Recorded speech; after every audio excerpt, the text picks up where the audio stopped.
What's up, everybody? It's your man right here, the one, the only, that beautiful Rhode Island Red Rooster, one of the original road warlords, and as always, bringing you the knowledge and dropping the science in this industry of what we call trucking. Okay, I'm doing this particular video to speak about, people was making some comparisons as to 2009. We're in the 2019 versus last year. Why was 2018 so good? Why was 2018 so good and stuff? And so, to tell you the truth, it wasn't.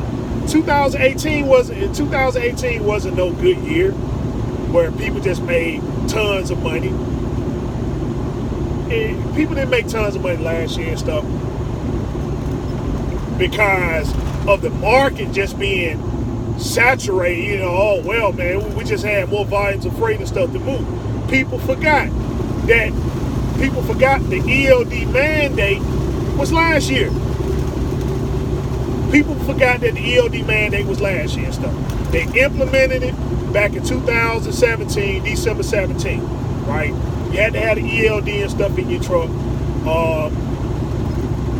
Well, you had to have some kind of electronic log and stuff in your truck. And they gave you an extension to April 1st of 2018. So the only thing that it did, it just made the market fair for everybody that was in trucking. And that's why the market did so good. That's the only reason. Now, prior to this, right? I'll give you an example. When I used to be leased on with Big Rock Transportation, right? I used to be leased on with Big Rock Transportation. Now, when I first got there,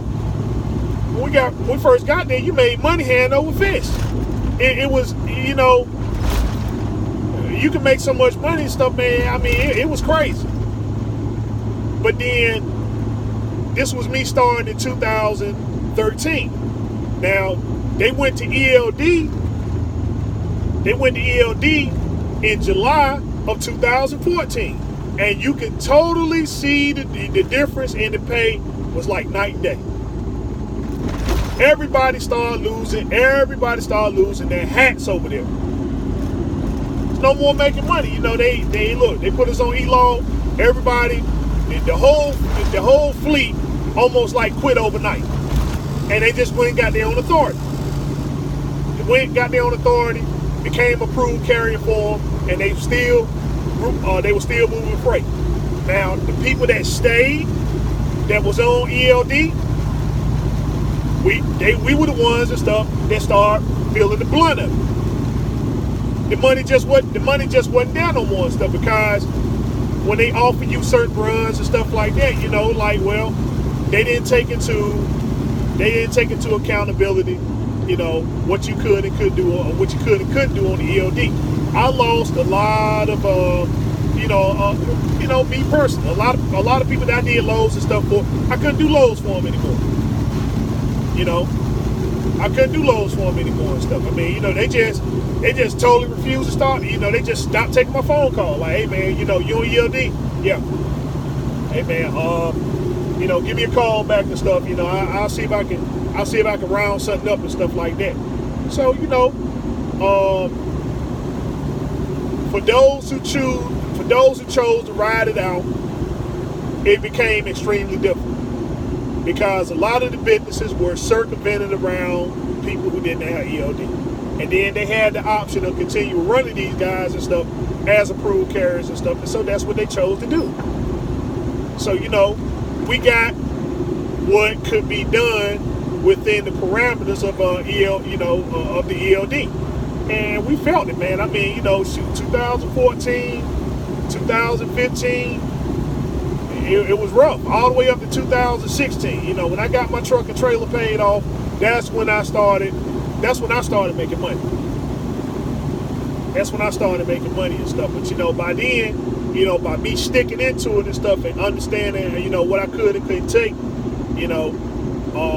I started developing new partnerships and stuff, and people had freight. But what people was preparing to do was They was preparing themselves because they knew that the ELD mandate was inevitable. And so, being that I was on it and stuff, and I knew the ins and outs of it and stuff like that, business became, it became more, it became more lucrative. It became more lucrative and stuff. And so, I was able to, maintain and take care of a lot of other things and stuff like that. 2016, man, that was a very good year for me. 2016 to 2017, they were great years for me and stuff. And so, but when the ELD mandate came in, a lot of the businesses that wouldn't do business with me because the ELD mandate started getting me phone calls now. Hey, what you doing? What you got going on and stuff like that. And so, of course, I took advantage. And I took advantage, and I let everyone know. I let everyone know before time and stuff. I said the ELD mandate is coming. Make no mistake about it. It's coming, and when it gets here and stuff, I'm telling you what I'm charging. This is what I'm gonna start charging and stuff like that. So don't think that you're gonna get this type of rate and stuff and so on and so forth. I kept my little book and I checked over it and I made sure. I said, okay, well, when we made that transition, these people they took care of me and stuff. These people didn't, but they still here running freight and stuff and so on and so forth. So when the mandate came in, I just socked it to them. Okay, all right, you want me to run this? So we're gonna take right here because see, I done been on it. I done been on it for over 3 years. So, like I said, through all the ins and outs and stuff like that, they switched over to a new system. And so, like I said, I knew how to trip plan and stuff, all the areas and everything. And but I mean, 2018, that was just another year for me and stuff. It's just, if I capitalized because everybody had to make the transition. And so now, the only ones that are exempt and stuff are those that have trucks that are under 99, which is some people made that transition and, most people didn't. But, the phone calls came, and when they came, I took advantage of it. But, that's how I see how the 2018 year was a good year, for most and stuff like that. If they took advantage that way and stuff. For the most part, everybody switched over to this new system, and it was something that a lot of drivers and stuff was running away from that they now had to learn how to do. They now had to learn how to do this and stuff. And so, because of that, that's what, it sent people and stuff into, a better safe than sorry mode, and that's how it was good and stuff. And so, now everyone is all caught up and got a better understanding and stuff like that, so it just equal itself on out. It just equal itself on out. And so, we say, well, yeah, 2019, this year right here, we had a bit of a recession the first half of the year. We had a recession for the first half of the year and stuff, but now, I mean, things are kind of getting back on track and stuff now for the most part. But there's just a lot of things that I hear is that the 2018, oh man, that was just it was just a year of years and stuff like that. If it was simply because, not because of freight volume, but the fact that it was available and people just didn't want to do it because of the mandate. A lot of people was in fear of the enforcement.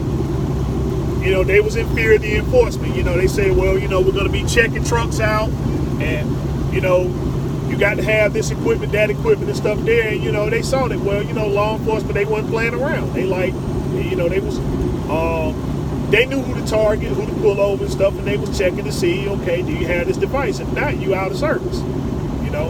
And so people just didn't know where to go, and they just didn't know where to go and stuff. You had over 96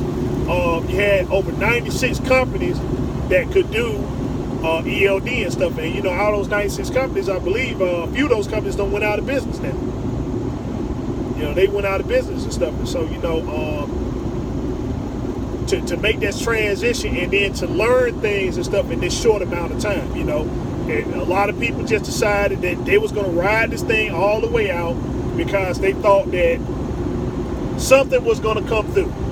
That something was going to come through and stuff and just alleviate people from even having to go to ELD mandate, for the ELD mandate, like they did back in 2012, we were supposed to go on in 2012. That was a mandate, but then, the Own Operator Independent Driver Association, they came through, won the lawsuit, and the FMCSA had to push the mandate. They had to do further studies and stuff like that, and so, it bought us time. That's it. It bought us time and stuff, but what happened is that enforcement increased. Audit enforcement started increasing amongst companies, and so they were like, then they changed the laws and stuff as opposed to how you used to get your own authority. It used to be you got your own authority, and if you messed up so bad and stuff, you ran your safe stat score up and stuff, then you just cancel your insurance, go and apply for some new authority numbers and stuff, and then you got them. You got a new company, and that's that. They don't let you do that no more. Now, if your safe stat gets up and stuff like that, if you're talking about shutting it down and then getting you some more numbers, it's just not going to happen. They coming in and stuff, they want to see now, if you're applying for numbers and you used to have numbers, that you change your complete protocol and your management and the whole 9 yards. And so they're checking it from top to bottom. So now you got an authority and stuff, you're with it now. It's not, okay, well, I'm gonna just go apply for some more and stuff and then just change the decals on the truck to something else. It's not happening. So all this stuff happened before the ELD mandate. So, the FMCSA, they got smart. They got smart and stuff. And so, they went in with policy and said, okay, we're going to increase the audits and look at the companies and how they operate and stuff like that. And so, at the time, when they did an audit, they did an audit on your company. If it was 10, all you had to have was 10%. If 10% of your violations was based upon law violation stuff, then you had to go on ELD, or your authority was suspended. And so 10% isn't a lot. 10% of your violations. So they went back 3 years. If all your violations and stuff like that, 10% of it contributed law violation, then you had to go ELD. So they was prepared. People decided they was going to ride it all the way out, and they saw that there wasn't no change and stuff coming. It was here, and it's here to stay. That's that. So now you got to learn. Now you got to buckle down. You got to learn this thing. And so that transition, of course, with this transition and then trying to learn this thing and stuff in a short amount of time and trying to get back out here and maintain your business, it was very difficult. It's very difficult and stuff. And so a lot of people, because of them not preparing themselves in 2018, that now in 2019 and stuff, with the mandate being in full effect and stuff, and people being unprepared and stuff for this transition. This way you see a lot of these companies and stuff are falling under, and they going bankrupt and stuff like that. They throwing in the towel, those sort of things there because of their unwillingness and stuff to make the adjustment necessary to something that was going to be in this industry. And so we kept emphasizing that and stuff, is that if we don't band together to do something about the legislation that goes on inside the FMCSA, if we don't do anything about it, then we can only prepare for ELDs and stuff, man, to be in all equipment. But a lot of people was more fixated on just saying, oh well, the government isn't going to do this because if they do, then it's going to affect, people can't afford to have their freight sitting in truck stops and stuff like that for 3 and 4 days and stuff like that, and you can see that it didn't happen. It's just people being delusional instead of just facing the facts that this was going to happen. And so this is why people made money in 2018, because those that were prepared was taking on the task and stuff of a lot of people that was prepared. And, you know, I capitalized on it. Even though I know that it was, you know, it was something that, you know, it was something that was going to last and stuff, you know, but not for a long period of time. And now everything done ironed out and equaled itself out and stuff, and then, you know, this is where we find ourselves right here in this particular time period. So again, you know, 2018 was good for you. It was simply because the ELD mandate of December 17, 2017 came into effect, and then it finally came into full effect April 1st of 2018. So, you know, just to give you a quick synopsis and stuff about how did people, you know, when people started talking about 2018, that's what it was. It didn't have nothing to do with the increased volume of freight. It was just simply people ill prepared to make the adjustment into the ELD mandate. And that's it. So I hope this information was helpful. Feel free to hit me up on Rhode Island Red Rooster 22 on Instagram, where I'm always posting up stuff about Freightliner Cascadias, you know, the ins and outs, particularly 2013s, you know, upgrades, those sort of things there. My information is also on my YouTube page and stuff. If you want to contact me directly, I just say let it be about the industry, and I help you out as much as possible. And with that being said, this your man right here, the one and only, that beautiful Rhode Island Red Rooster. Tell you as always, continue to do your research, fact-finding studies, harness on your skills every day. So next time we talk, next time we meet, safe, easy, and peace out.